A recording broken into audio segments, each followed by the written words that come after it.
Hello hello my self Rohit Tiwari और मैं आप सबका अनअकैडमी के जेपीएससी कैटेगरी से रिलेटेड इस यूट्यूब चैनल में बहुत बहुत स्वागत करता हूं।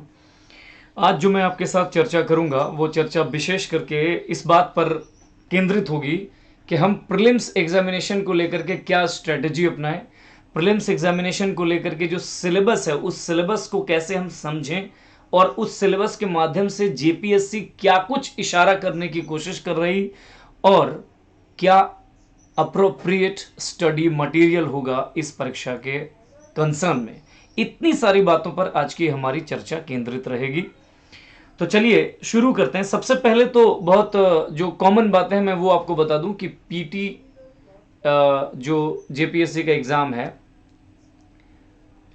जो जेपीएससी प्रीलिम्स का जो एग्ज़ाम है उस पर एक बात तो तय है कि इस पर 2 पेपर होंगे, है ना जी। आप सभी जानते हैं कि इस पर 2 पेपर होंगे। एक पेपर होगा GS1, एक GS2 होगा, ठीक है ना। जो GS1 और GS2 की बारे में बात होती है तो GS1 में मतलब जिसमें जो ट्रेडिशनल जनरल स्टडीज़ के पोर्शन पूछे जाते हैं आपसे, और GS2 में आपको झारखंड स्पेशल के प्रश्न पूछे जाते हैं। जैसा कि आप सभी जानते हैं दोनों में 100 क्वेश्चंस रहेंगे, यहाँ भी 100 क्वेश्चन, यहाँ भी 100 क्वेश्चन, और मार्क्स दोनों का तो यहाँ 200 मार्क्स और यहाँ पे 200 मार्क्स। तो इस तरीके से टोटल ये जो प्रीलिम्स का एग्ज़ाम होता है, ये जो आपका प्रारंभिक परीक्षा है वो 400 मार्क्स का होगा। और इस 400 मार्क्स में इस बात पर भी हम चर्चा करेंगे कि आखिर क्या कट ऑफ जाना चाहिए, what would be the cut off in upcoming examinations. इस पर भी हमारी चर्चा होगी थोड़ी बहुत। देखिए, कट ऑफ एक ऐसी चीज है जिसको लेकर के बहुत ऑथेंटिसिटी के साथ और बहुत दावा कोई नहीं कर सकता। हाँ, एक संभावना जरूर जताई जा सकती है, उस पर हम आपसे बात करेंगे। प्रश्न पत्र दोनों भाषा में होगा, हिंदी इंग्लिश दोनों में, आपको जिस तरीके से इजी लगे आप करिए। देखिए, एक बात साधारण समझ लीजिए कि जो प्रीलिम्स का पेपर होता है ना वो एमसीक्यू होता है, ये तो आप जानते हैं, ये एमसीक्यू होता है। एमसीक्यू कहने का मतलब इसमें आपके पास चॉइस दे रखा होता है, विकल्प दे रखा होता है, मतलब देख करके याद आना है। ये ना सोचिए परीक्षा में जाने से पहले कि आपको सब रटा हुआ एकदम रैंडमली सब याद आ जाए। हाँ, जब आप ऑप्शंस देखेंगे तो उन ऑप्शंस को देखने के बाद चीजें आपके जहन में आ जाएं, इस हद तक तैयारी आप कर लीजिए। यही चाहिए होता है और यही वो पर्पस ही इस परीक्षा का, नेचर ये है कि आपको 4 विकल्प दिया गया है। देखिए, मेरा ये मानना है, आई पर्सनली, जो मेरा अपना एक परसेप्शन है वो ये कि आपको किसी भी परीक्षा की जब आप तैयारी करते हैं, अगर आप गंभीरता से तैयारी करने जा रहे हैं तो सबसे पहले उस परीक्षा की सिलेबस आपको कंठस्थ याद होना चाहिए, आपकी जुबान पे होनी चाहिए। आप कह सकते हैं कि इतना नंबर टॉपिक में ये टॉपिक है, इतना नंबर टॉपिक में ये टॉपिक है, ये लेवल आपके अंदर में होना चाहिए। आमतौर पर हम लोग क्या करते हैं, दीवारों में सिलेबस को साटते हैं, हमें पता चलते रहता है कि हमने हमारी कितने पोर्शंस तैयार हुए और कितना पोर्शंस बाकी है। अगर हम ये रटे हुए रहे हम इन चीज़ों को, अगर हम इन चीज़ों, मुझे पहले से ही पता है कि हमारा सिलेबस में कौन कौन से टॉपिक हैं, तो फिर कहीं दीवार में साटने की ज़रूरत क्या पड़ेगी। फिर तो बहुत आसान हो जाएगा ना कि चीज़ें मुझे हर समय मुझे याद है कि मेरा कितना तैयारी हुआ, मुझे और कितना काम करना होगा। ये सारी बातें आपको ध्यान रखना है। इस वक्त जो आप देख पा रहे हैं हमारे पास जो स्लाइड आपको जो दिख रहा है वो एक्चुअली किसका है, तो जेपीएससी पीटी फर्स्ट पेपर का है। आप देख सकते हैं चीज़ें, जैसे पहला स्लाइड में अभी आप देख रहे हैं कि यहाँ पे आप देख रहे हैं टोटल मार्क्स है 200 मार्क्स, समय भी 2 घंटे हैं। और पहले दिया हुआ है जो पहला टॉपिक ये जीएस है, फर्स्ट पेपर जो जीएस, जो ट्रेडिशनल जो जनरल स्टडीज़ की मैं बात कर रहा था उसकी बात हो रही है। जो पहला पेपर आपका दे रखा है वो है भारत का इतिहास, इंडियन हिस्ट्री। और अच्छा, एक बात और जान लीजिए आप कि जेपीएससी का जो सिलेबस है, जेपीएससी का जो सिलेबस है वो इसको कहते हैं क्लोज एंडेड सिलेबस। एक होता है ओपन एंडेड, मतलब जैसे बीपीएससी का अगर आप सिलेबस पर गौर करेंगे तो एक साधारण भारत का इतिहास दे रखा होता है, भारत और बिहार का इतिहास। अब उसके अंदर में कौन कौन से पोर्शंस हैं, क्या हैं, इस बारे में कोई चर्चा नहीं की गई। आप जेपीएससी का मेंस और प्रीलिम्स दोनों का जब सिलेबस पर गौर करेंगे तो सबसे बड़ी खूबसूरती इस सिलेबस की ये है कि ये अपने और छोर को बता दिया है कि आपको यही पढ़ना है, topic wise, exactly topic wise आपको चीजों को दे रखा है। ठीक है, यानी आप कम से कम अपनी तैयारी के दौरान, जेपीएससी की तैयारी के दौरान भटकेंगे नहीं। ये एक हथियार आपको दे रखा है, आपको आपके आयोग ने। तो आइए देखते हैं कि क्या क्या चीजें इसमें देखना है। जैसे भारत का इतिहास है, और भारत के इतिहास से देखिए कि प्राचीन, मध्यकालीन और आधुनिक, यानी वर्ल्ड हिस्ट्री को छोड़ दीजिए तो बाकी तीनों जो पोर्शन है, उन तीनों ही पोर्शन से आपको 15 क्वेश्चन दिए जाएंगे, 5 क्वेश्चन। अब यहां आपको यह तय करना है कि आपका मटेरियल क्या होना चाहिए, मटेरियल क्या हो, सामग्री कौन सी हो, ताकि आप ज्यादा से ज्यादा क्वेश्चन आपके आ जाएं और ज्यादा से ज्यादा क्वेश्चन आप सही कर पाए। देखिए एक बात और समझिए कि प्राचीन भारत, अच्छा थोड़ा सा और स्पेसिफिक अगर आप इतिहास के सिलेबस पर एंट्री करें तो आपको पता चलेगा कि कुछ चीजें यहां पे ऐसी हैं। जैसे मान लीजिए एंशियंट इंडिया, तो जैसे आप देखते हैं कि हड़प्पन सिविलाइजेशन जिसको हम लोग कहते हैं, हड़प्पन सिविलाइजेशन, यहां से एक क्वेश्चन तय है तकरीबन। तो आप एक चैप्टर तैयार कर सकते हैं एक क्वेश्चन के लिए। कुछ इस तरीके की भी रणनीति अपना सकते हैं कि पूरे सिलेबस में कुछ ऐसी जगह हैं जिन जगह को अगर आप छांट लें तो वहां से बल्क में क्वेश्चंस आने की संभावना आपकी बनी रहेगी। मध्यकालीन भारत, और उसके बाद आप आ जाइए कहां पे, आधुनिक भारत, जहां पे इंडियन फ्रीडम स्ट्रगल भी है आपका। तो यहां से टोटल आपको 15 प्रश्न पूछे जाएंगे। मेरा अपना जो समझ है, देखिए बुक तो जो लेना है आपके पास बहुत सारे ऑप्शंस हैं बुक लेने के लिए। जैसे एंशियंट इंडिया के लिए आप अगर एनसीईआरटी को पढ़ते हैं वो भी काफ़ी है। इसके अलावा आप क्वेश्चन बैंक जरूर किया करिए तीनों के लिए, तीनों। अब क्वेश्चन बैंक कहां से लेना है वो आप तय करिए। हमारे यहाँ अनअकैडमी में लगातार क्या करते हैं हम लोग लगातार इन सेक्शंस पे आपको क्विज करवाते हैं ताकि क्वेश्चंस के ट्विस्ट आपको पता चले। देखिए कई बार क्या होता है, आप पूरी सिलेबस आपने पढ़ लिया, आपको सारे टॉपिक की जानकारी हो गई, लेकिन जब आप क्वेश्चन आंसर के थ्रू उन चीज़ों को नहीं समझे हैं तो कहीं ना कहीं कमी रह जाती है और आप गलत करके आ जाते हैं। कई बार क्लासेस में हमने ऐसा देखा है कि एक स्टूडेंट को हमने ही पढ़ाया एक टॉपिक को, और जब उसी टॉपिक पे थोड़ा सा ट्विस्ट करके हम एमसीक्यू लेकर के आते हैं तो उनको दिक्कत हो रहा है, वो गलत कर रहे हैं। यानी एक बात तो आप तय मानिए कि प्रीलिम्स के तैयारी में एमसीक्यू को बनाना, सेट्स को बनाना, सॉल्व्ड पेपर्स को देखना, यानी क्वेश्चन आंसर्स के फॉर्म में अपनी तैयारी को ले जाना, ये इस तैयारी की एक आवश्यकता है और ये आपको करना पड़ेगा। ठीक है, ठीक है ना। आगे बढ़ता हूं।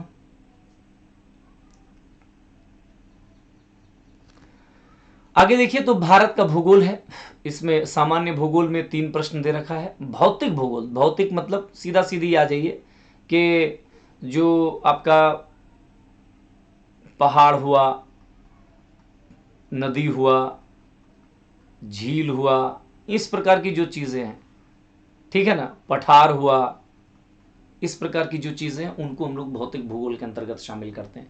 पूरा का पूरा जो स्थलाकृति हुआ है ना, या जो आपका भौतिक विभाजन है, भारत का भौतिक विभाजन, और जब भारत का भौतिक विभाजन करते हैं तो आपको मिलेगा हिमालय पर्वत से लेकर के विशाल मैदान से लेकर के नीचे पश्चिमी घाट, पूर्वी घाट से लेकर के प्रायद्वीपीय भारत से लेकर के ये सारी चीजें मिलेंगी। इन सब को आपको तैयार करना 3 प्रश्न आने हैं। आर्थिक भूगोल, यानी एक तरीके से मान के चलिए कहाँ कौन सा खान है, खनिज है, इसके अलावा कौन सी फसल कहाँ पे उपजता है वगैरह वगैरह, इस टाइप के क्वेश्चंस 2 हैं। और सामाजिक एवं जनसांख्यिकी भूगोल से 2 प्रश्न हैं, यानी डेमोग्राफी से, सेंसस से, जनगणना वाले चैप्टर से आपको 2 प्रश्न हैं। और इस प्रकार कुल मिलाकर के भूगोल में आपको कितना मिलेगा, 10 प्रश्न। मैं आपको ये बात बोल दूं कि आप ये देखिए आर्थिक भूगोल तो ये तकरीबन करंट अफेयर्स के नेचर का होता है, कहाँ कौन सा फसल हो रहा है, कौन से चाय में कौन नंबर 1 है वगैरह वगैरह। भौतिक भूगोल के लिए एक किताब आती है एनसीईआरटी, एनसीईआरटी क्लास 12th की। आप भौतिक, भारत का भौतिक भूगोल उसका नाम ही है, उसको उठा लीजिए, उसको पढ़ लीजिए, यहाँ से क्वेश्चंस आपके आ जाने हैं। बाकी ये बहुत आसान है। जनसांख्यिकीय भूगोल मतलब जनगणना वाली चीज़ों से आएंगे। अगर 2021 की जनगणना तो अभी आई नहीं है तो आप 2011 की जनगणना के अनुसार चीज़ों को तैयार कर लीजिए, जनघनत्व कितना है, कौन नंबर 1 पे है, ठीक है, इस तरीके की चीज़ों को आप वहाँ से तैयार कर सकते हैं। भारतीय राजनीति एवं व्यवस्था, तो भारत का संविधान दिया हुआ है 4 प्रश्न। लोक प्रशासन यहाँ पे देखिए इंपॉर्टेंट है, और सुशासन, ये 4 प्रश्न, और विकेंद्रीकरण एवं पंचायतें एवं नगर पालिका 2 प्रश्न। देखिए यहाँ पे ट्रिक समझिए, जैसे पंचायत और नगर पालिका अगर आप ठीक से तैयार करें तो मुश्किल से A4 साइज अगर शीट है आपका तो 4 से 5 पेज का ही मैटर आएगा, ठीक है। और इस 4 से 5 पेज को आप कर ले जाएंगे तो 2 प्रश्न आपका हो गया। ये एक आसान चीज हुआ। इधर से भारत का संविधान वाले पोर्शन में 4 प्रश्न है, और लोक प्रशासन एवं सुशासन में भी 4 प्रश्न है। आमतौर पर यह देखा गया है कि लोक प्रशासन या सुशासन अपने आप में एक बहुत बड़ा सब्जेक्ट है। तो हम क्या कर सकते हैं कि कुछ कोर चीजों को अगर ध्यान में रख करके आप चले जाते हैं तो भी 2-3 प्रश्न आप सही बना सकते हैं। इन दोनों ही पोर्शन के लिए आप एम लक्ष्मीकांत की किताब को ले सकते हैं, उसको देख सकते हैं, उसको पढ़ सकते हैं। और ये तो केवल एक चैप्टर है, एक चैप्टर से आपको 2 प्रश्न मिल रहे हैं, तो इसको आपको तैयार कर लेना है। अच्छा हाँ, यहां भी एक बात आप मान के चलिए, चाहे आप जो करें, आप कुछ करें, किताब कुछ भी पढ़ें, आपको क्वेश्चन बैंक के साथ काम जरूर करना होगा। और इसीलिए हमारा ये प्लेटफॉर्म अनअकैडमी इसलिए आपके लिए यूजफुल हो जाता है कि हम लगातार बल्क में क्विज लेकर के आते हैं, और यहां से कम वो जो गैप होता है कि हम तैयार कर लें लेकिन क्वेश्चन जब मिल रहा है तो ट्विस्ट क्वेश्चन में जब मिल रहा है तब हम बीट कर जा रहे हैं, ये जो गैप है ये खत्म हो जाता है जैसे आप क्विजेस का सामना कर लेते हैं। अगला देखिए, आर्थिक एवं सतत विकास। इसमें इकोनॉमिक्स की कुछ चीजें पूछी जाएंगी, भारतीय अर्थव्यवस्था की मूल विशेषताएं, सतत विकास, आर्थिक मुद्दे, आर्थिक सुधार और वैश्वीकरण, यहां से भी 10 प्रश्न हैं। और आप इन 10 प्रश्नों के लिए क्या करेंगे? अगर इन 10 प्रश्नों के लिए आपको कुछ करना है तो क्या करेंगे? तो आप तकरीबन मान के चलिए कि मेरा ये समझ कहता है कि एक जैसे कुमार सर्वेश हैं जो हिंदी मीडियम माध्यम में अच्छी किताब लिखते हैं, कुमार सर्वेश, और ये सार्थक प्रकाशन में लिखते हैं, इनकी एक अच्छी किताब है, उठा लीजिए आप, वहां से देख लीजिए चीजों को। लेकिन ये 10 प्रश्न जो है ना, और फिर यहां भी वही वाली बात कि आपको ये क्वेश्चन बैंक जरूर रखिए साथ में, क्वेश्चन बैंक का होना बहुत जरूरी है, ठीक है। उसमें क्वेश्चन बैंक के माध्यम से तैयारी करना बहुत जरूरी हो जाएगा। विज्ञान एवं प्रौद्योगिकी, तो जनरल साइंस से 6 क्वेश्चन है, ये NCERT तैयार करिए, ठीक है। कृषि एवं तकनीकी विकास 6 प्रश्न, आप समझिए, आप जाएंगे बाजार, आपको चाहे परीक्षा मंथन हो, परीक्षा वाणी हो, कोई भी प्रकाशन का, कृषि विज्ञान की एक पतली किताब मिलेगी, ठीक है। कृषि विज्ञान उठा लीजिए, कृषि विज्ञान की पतली किताब को, या फिर आप क्या कहते हैं उसको, जो क्वेश्चन आंसर्स भी छापते हैं, एक प्रकाशन है जो इलाहाबाद से निकलता है, हाँ, घटना चक्र। अगर घटना चक्र में मिल जाता है आपको कृषि विज्ञान से रिलेटेड कोई बुक पतली सी, उठा लीजिए। 6 प्रश्न का मतलब है, मतलब जितना इसमें आप तैयारी करेंगे उतना ही इसमें आपको स्कोर देगा, तो आप छोड़ नहीं सकते। सूचना एवं संचार विकास, यहां से 3 प्रश्न हैं। और आगे बढ़ते हैं।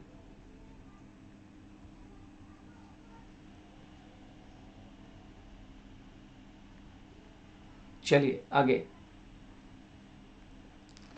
तो एक है झारखंड विशिष्ट प्रश्न। देखिए, झारखंड का इतिहास, समाज, संस्कृति, विरासत। तो चूंकि सेकंड पेपर तो आप झारखंड को तैयार करेंगे, इसलिए यहां पे इस 10 को नहीं तैयार करना, उसी बेसिस पे इस 10 में से आप 8-7 प्रश्न सही कर ले जाएंगे। इंपॉर्टेंट है ये दो लास्ट का जो 2 सेक्शन है, देख रहे हैं, 15-15-30 question, very very very important for any student. एक विद्यार्थी के लिए फर्स्ट पेपर में स्कोर करने के लिए सबसे बेहतर पोर्शन, कम पढ़ करके ज्यादा किया जा सकता है। देखिए, राष्ट्रीय एवं अंतर्राष्ट्रीय समसामयिकी है, तो ये तो करंट अफेयर है। आप तकरीबन अपने परीक्षा से 10 महीना पहले तक का, 10 मंथ तक पहले तक का, हर महीने का जो मंथली बेसिस कोई एक प्रतियोगिता दर्पण ले लीजिए, कोई ले लीजिए, उठा करके उसको आपको तैयार कर लेना है। आप मान के चलिए यहां से आपको सारी चीजें मिल जाएंगी। और मैं आपको एक अनुभव से आपको बात बता दूं कि बहुत अच्छे स्टूडेंट जिनका जनरल स्टडीज में अच्छी पकड़ है, वो भी सिर्फ इसलिए बाहर हो जाते हैं क्योंकि करंट वो तैयार करके नहीं जाते हैं। क्योंकि करंट वो पोर्शन है जिसके लिए आपको पढ़ाई जारी रखना पड़ता है। जैसे मान लीजिए, जैसे हम ही लोग, आपके जिनको अनुभव है, वो लोग परीक्षा तो दे सकते हैं किंतु अपने जीवन में इतने व्यस्त हो गए हैं, जो ट्रेडिशनल पोर्शन है वहां पे हो सकता है कि 2-4 प्रश्न वो आप सबसे ज्यादा कर ले, लेकिन करंट अफेयर्स उनका वीक हो जाएगा, क्योंकि करंट अफेयर्स में करंटली उनको चीजों को तैयार करके जाना होता है और सेल्फ स्टडी करने का उनके पास वक्त नहीं होता। तो अच्छी अच्छी टैलेंट, अच्छे अच्छे टैलेंट सिर्फ करंट अफेयर्स में कमी की वजह से बाहर हो जाते हैं। इसलिए करंट अफेयर्स को एक बहुत अच्छा स्टूडेंट, एक जो बहुत अच्छा स्टूडेंट होता है, जो थोड़ा सा क्या कहते हैं उसको, प्रोफेशनल होकर के जो तैयार करता है, वैसे स्टूडेंट की निशानी होती है मेरे दोस्त कि वो करंट अफेयर को सबसे बेहतर तरीके से तैयार करता है। इसके पीछे वजह दो है। नंबर एक, प्रीलिम्स में तो ये जो भूमिका निभाएगा। जब आप मेंस में आंसर राइटिंग करते हैं, आंसर लिखते हैं, और जब आपके आंसर्स में थोड़ी बहुत करंट की चीजें आने लगती हैं और करंट के मुद्दों से जब उनको जोड़ देते हैं आप अपने आंसर को, तो मान के चलिए कि आपको आपके आंसर में एक स्मार्ट आंसर की श्रेणी में वो आंसर आ जाएगा। इसीलिए करंट अफेयर को हमेशा आप अंडरग्राउंड नहीं ले सकते। वेरी सीरियसली इस चीज को तैयार करिए अगर आपको पास करना हो तो, क्योंकि केवल प्रीलिम्स पास करके तो दुनिया आप जीत नहीं सकते। आपको मेंस भी क्वालिफाई करना है, इंटरव्यू क्वालिफाई करना है, और मेंस और इंटरव्यू दोनों ही जगह पे करंट अफेयर बहुत बड़ी भूमिका निभाती है। इसके महत्व को हम तब देखेंगे जब हम मेंस को लेकर के आंसर राइटिंग प्रैक्टिस आपको करवाएंगे। आप देखेंगे कि एक एक आंसर में आपको करंट की चीजों के साथ उसको थोड़ा सा संदर्भित करके जब आप अपने निष्कर्ष को देते हैं, जब आप अपने आंसर को देते हैं, तो ज्यादा बेहतर आंसर उसको माना जाता है। इधर जो मिसलेनियस वाला जो पोर्शन आपको दिखाई दे रहा है, इसमें देखिए 15 प्रश्न है और टॉपिक कितने हैं, 3, 3, 6 और 2, 8। मतलब मान के चलिए कि 2 क्वेश्चन हर टॉपिक से आपको मिल रहा है, यानी मानव अधिकार एक चैप्टर है और 2 क्वेश्चन है, जबकि चैप्टर 1 है। यहां देखिए पर्यावरण सुरक्षा, जैव विविधता, जलवायु परिवर्तन, यहां से 2, खेल, शहरीकरण, आपदा प्रबंधन, 2 क्वेश्चन, गरीबी बेरोजगारी, पुरस्कार। अब देखिए दो चार बातें, जैसे जब आप मानव अधिकार पढ़ते हैं, मैंने पिछले वर्ष का जो क्वेश्चन, लास्ट टाइम जो क्वेश्चन इस पे आया है, जब आप मानव अधिकार पढ़ते हैं तो आपको दिखाई देगा कि ह्यूमन राइट्स में आप, जैसे ह्यूमन राइट प्रोटेक्शन एक्ट जो आया है 1993, यहां से अच्छे खासे क्वेश्चन है। तो इसका मतलब ये एक इशारा है कि जो इनसे रिलेटेड जो लॉज हैं, इनसे रिलेटेड जो लेजिस्लेशंस हैं, जो विधि हैं, उनको भी आप तैयार कर लीजिए। और अगर इसको कर लेते हैं तो पूरा ये टॉपिक कंप्लीट एक तरीके से। यही उसी तरीके से आपदा प्रबंधन वाले टॉपिक में भी मैंने देखा क्वेश्चन पिछले वर्ष का, तो आपको नेशनल डिजास्टर मैनेजमेंट एक्ट 2005 यहां से क्वेश्चंस रहे हैं। इन दोनों एक्ट को आप ध्यान से थोड़ा सा पढ़ लीजिए। गरीबी बेरोजगारी पुरस्कार वगैरह ये तो करंट का भी मुद्दा है, लेकिन ध्यान रखिएगा, एक कई बच्चे ये पूछते हैं कि सर ये करंट ओरिएंटेड रहेगा या स्टैटिक रहेगा। देखिए करंट अगर रहना होता तो यहां पे 15 क्वेश्चन करंट के लिए क्यों देता। इन सब चीजों का सीधा मतलब है कि ये स्टैटिक जीके आपसे पूछने जा रहा है। स्टैटिक जीके, जैसे मान लिया स्पोर्ट्स, तो बोल देगा खो खो खेल में कितने खिलाड़ी होते हैं, इस तरीके के प्रश्न पूछे जाएंगे आपसे।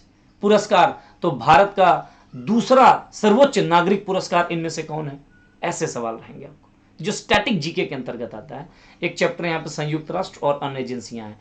अगर इन चीजों को आप देखें, ये जो 8 टॉपिक हैं और ये जो इधर करंट अफेयर, ये 30 प्रश्न, इस 30 प्रश्न में आदमी बहुत अच्छे तरीके से करके जाए तो 22 से 25 प्रश्न अकेले यहां कर सकता है, एकदम आराम से कर सकता है।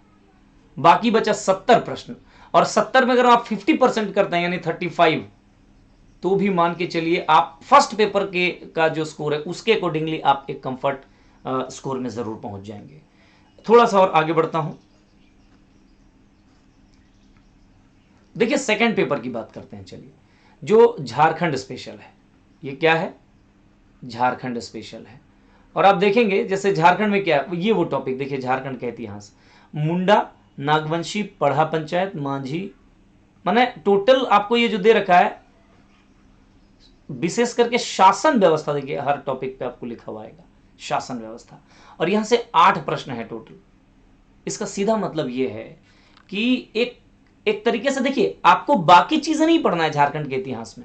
आप पता चला पढ़ना शुरू कर दिए, झारखंड का प्राक इतिहास पढ़ना शुरू कर दिए, फिर आप पढ़ना नवपाषाण काल में झारखंड का क्या सिचुएशन रहा वो पढ़ना शुरू कर दिए, फिर आप झारखंड का जो मौर्यकालीन में क्या है स्थिति, कुछ नहीं जानना है। जो टॉपिक आपका दिया है आप मान के चलिए कि उसी को पढ़ना है, उससे बाहर बिल्कुल नहीं जाना है आपको। और यही एक अच्छे और प्रोफेशनल अप्रोच में तैयारी करने वाले विद्यार्थी की निशानी होती है। तो आप क्या करिए, इन सारी शासन व्यवस्थाओं, देखिए ये वो सेक्शन है जहां पे समझ की जरूरत होती है, जहां पे कंसेप्ट की जरूरत होती है। अगर आपका कंसेप्ट क्लियर है, ठीक है ना, फैक्ट्स भी है, मैं ये नहीं कह रहा फैक्ट्स नहीं है, लेकिन फैक्ट्स से ज्यादा इंपॉर्टेंट है अगर कंसेप्ट क्लियर है तो आप इन सारे क्वेश्चंस को करके ले जाएंगे। बहुत कठिन नहीं है, लेकिन ध्यान क्या रखना है आपको कि तैयार करना होगा। और इसकी देखिए ये कहां से हम तैयार करें, तो मेरे हिसाब से अभी जो आपके पास मटेरियल उपलब्ध है, आप एक उड़ान पब्लिकेशन का और एक क्या कहते हैं उसको, जैसे मनीष रंजन सर की किताब ले लीजिए। ये 2 बुक आप खरीद लीजिए और देखिए आपका काम तकरीबन आसान हो जाएगा, बहुत आसान हो जाएगा। और एक इन टॉपिक को तैयार कर लीजिए। लेकिन फिर वही बात, मैं बार बार आपसे कहता हूं, आपको MCQ जरूर तैयार करना चाहिए हर टॉपिक पे, हर टॉपिक पे। और मैं मानता हूं कि अनअकैडमी का प्लेटफॉर्म, सिर्फ अनअकैडमी के प्लेटफॉर्म बाकियों से इसलिए बेहतर साबित हो जाता है क्योंकि हम उस लेवल तक ले जाकर के तैयारी करवा रहे हैं, MCQs तक। इवन जब आपकी परीक्षा सामने आती है तो हमें क्रैश कोर्स की भांति अपने अपने जो पोर्शन से जो हमने पढ़ाया है उनको MCQs के माध्यम से रिवीजन भी कराते हैं हम सब। तो कुल मिलाकर के वो जरूरी है, वो ध्यान रखिएगा। आगे बढ़ूं और आगे बढ़ते हैं। देखिए एक दूसरा टॉपिक है झारखंड आंदोलन, जिसमें 7 प्रश्न है। अब यहां पे देखिए सदान है 1 प्रश्न, यानी 2 पेज का मैटर, 1 प्रश्न आपको मिल जाएगा। आदिवासी है 1 प्रश्न। यहां पे 2 पॉइंट है, एक स्वतंत्रता सेनानी फ्रीडम फाइटर और एक विभूति मतलब वो पर्सनैलिटीज जो झारखंड का नाम रोशन कर रहे हैं, जैसे महेंद्र सिंह धोनी स्वतंत्रता सेनानी नहीं हो सकते झारखंड के। तो ये 2 यानी, और इन माने एक तरीके से इन दोनों को अगर आप मिला देते हैं, इन दोनों को, तो कुल मिलाकर के क्वेश्चन आएगा व्यक्तित्व से। और आप व्यक्तित्व की बात करें तो व्यक्तित्व से 3 प्रश्न है अकेले। तो क्यों नहीं व्यक्तित्व को बेहतर तरीके से आप तैयार कर लें, ठीक है ना। फिर झारखंड आंदोलन जो है, झारखंड मूवमेंट जो है हमारा, तकरीबन 1912 से जो कहानी शुरू होती है 2000 तक की कहानी, ये जो झारखंड आंदोलन है, यहां से 2 प्रश्न है आपका। किताब सेम जो मैंने आपसे कह दिया। झारखंड की विशिष्ट पहचान यहाँ पे देखिए, तो समाज, संस्कृति, ये और कुछ नहीं, आप सीधा सीधी जो ट्राइबल कल्चर है वगैरह इन सब को देख लेंगे तो आपको वहीं से तकरीबन ये सारे पोर्शन आ जाएंगे, ये सारे चीज़ें पकड़ना आ जाएंगे वहीं से। फिर देखिए झारखंड का लोक साहित्य है, नृत्य है, संगीत है, वाद्य, दर्शनीय स्थल, आदिवासी संस्कृति, यहाँ से 5 प्रश्न। यानी लोक साहित्य से 1, यानी आप एक कितनी बेहतरीन सिलेबस है, कितनी अच्छी, मतलब इस सिलेबस की खूबसूरती देखिए। टॉपिक दे दिया और एक क्वेश्चन आएगा, ये तय कर दिया। तो आप बुक उठाइए और चीज़ों को रिवीजन कर लीजिए। बुक उठाइए, पढ़िए, रिवीजन करिए और MCQ लगाइए। आप टेस्ट ज़रूर कर लीजिए, क्विज़ेस ज़रूर अटेंड कर लीजिए, काम आपका हो गया। यहां पे देख सकते हैं आप, झारखंडी साहित्य और साहित्यकार से 5 प्रश्न हैं। ये कितना और मजेदार कि मुश्किल से अगर आप ठीक से तैयार करेंगे ना तो 4 पेज का मैटर है और क्वेश्चन कितना है जी, तो 5 क्वेश्चन है। ठीक उसी प्रकार देखिए प्रमुख शिक्षण संस्थान 3 प्रश्न है, खेलकूद 5 प्रश्न है। अब ये 3 पोर्शन, ये 3 इंपॉर्टेंट है कि जो भूमि संबंधी कानून है, अधिनियम है, उस पर अगर आप बात करें तो CNT है, SPT है, 5 दूनी 10 प्रश्न है। आसान प्रश्न रहेंगे अगर आपने ठीक से लेक्चर लिया है, अगर आपको जहां से चीजें पढ़ा है आपने, उन्होंने अच्छा डिलीवर किया है मटेरियल को और अच्छी तरीके से चीजों को समझाया है, एक भी प्रश्न यहां से आप बीट नहीं करेंगे, ठीक है। 1947 में के बाद से, यानी जंगल, नदी, पहाड़, पर्वत, खान खनिज, यहां से 10 क्वेश्चन है और ये भी बहुत आसान सेक्शन है। उठाइए, कोई भी बुक उठा लीजिए आप झारखंड का, वहां पे आपको मिल जाएगा। कुछ नीतियां हैं, औद्योगिक नीति, विस्थापन पुनर्वास नीति और अन्य नीतियों में 6 प्रश्न है, ठीक है ना।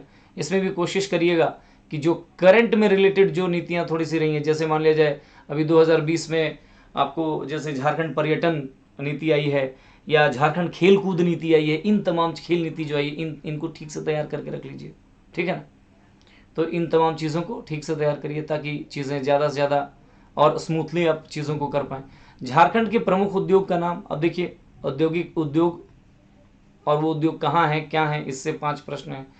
आप एक बात महसूस कर रहे होंगे, योजना, उपयोजना, कि कुछ एक टॉपिक को छोड़ दिया जाए, जैसे ये M, ये N, और ये ओ भी रख लीजिए, MNO। अगर इन टॉपिक को छोड़ दिया जाए तो तकरीबन बाकी जितनी भी टॉपिक हैं वो सब ऐसे हैं कि उठाइए, 3-4 बार रिपीटेशन के साथ पढ़िए और परीक्षा में जाइए।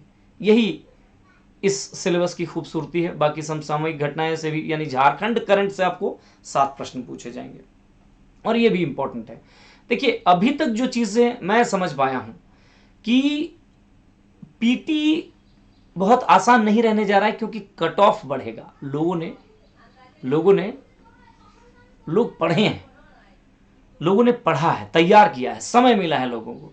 और आपको अगर सेफ जोन में जाना है तो तकरीबन 140 क्वेश्चंस आपको दोनों पेपर मिला करके कर लेना होगा, यानी 280 मार्क्स।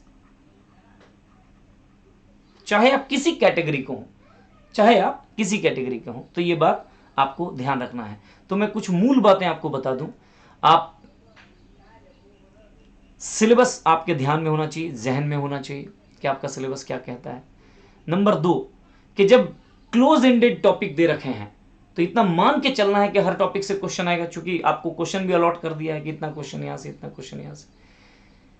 सारा खेल इस बात पर है, जेपीएससी पीटी का सारा खेल इस बात पर निर्भर करता है, जेपीएससी पीटी का सारा खेल इस बात पर निर्भर करता है कि आपने प्रैक्टिस कितना किया है, आप रिवीजन कितना किए हैं। इसी बात पर सारा खेल है। अब देख रहे हैं, अब जैसे झारखंड के शिक्षण संस्थान, क्या करना है, 5-7 बार रिपीट करके पढ़ डालिए, चीजों को तैयार नहीं, रट्टा नहीं याद आ रहा है, ट्रिक बनाइए, क्योंकि क्वेश्चन तो वहां से 5 पूछे ही जानेंगे, इसमें कोई दो राय नहीं है। कुल मिलाकर के मेरी आप सबसे यही राय है कि देखिए, मेहनत का कोई विकल्प नहीं होता। अभी भी वक्त बहुत है आपके पास। आप अगर चाहें तो जो सिलेबस झारखंड दे रखा है, जेपीएससी के पीटी पास करना बहुत आसान है। एक बात और बताना चाहूंगा कि जेपीएससी का पीटी अगर आप बेहतर कर लिए, अच्छे स्कोर से कर लिए, तो मेंस में आपको यह फायदा हो जाएगा कि मेंस का भी आप देखे होंगे कि तकरीबन 20% क्वेश्चन एमसीक्यू रहेगा। आप देखे होंगे, पिछला बार का मेंस उठा के देख लीजिए, तो 40-40 मार्क्स के क्वेश्चंस आपको, यानी 20-20 क्वेश्चन ऑब्जेक्टिव एमसीक्यूज भी रहते हैं। तो ये चीजें वहां भी काम आएंगी। कुल मिलाकर के एक अच्छा सिलेबस, एक अच्छी रणनीति और कॉन्फिडेंस आपका होना चाहिए, आपको खुद पर भरोसा होना चाहिए। और भरोसा तब होगा आपको जब आपने सारे सिलेबस को बेहतर तरीके से समझा है, बेहतर तरीके से सारे सिलेबस की समझ आपकी है, एक एक टॉपिक को आपने तैयार किया है, उस पर नोट्स बनाया है, उस पर टेस्ट दिया है, उस पर क्विज अटेंड किया है, उस पर एमसीक्यूज बनाया है, देन ओनली आपका कॉन्फिडेंस ठीक ठाक रहेगा और आप इस परीक्षा को पास कर जाएंगे। तो आप सबके लिए बहुत बहुत शुभकामनाएं। मैं दुआ करता हूं कि आप इस परीक्षा को पास करें और अपने जीवन में सफलता के परचम को लहराएं। So thank you everyone.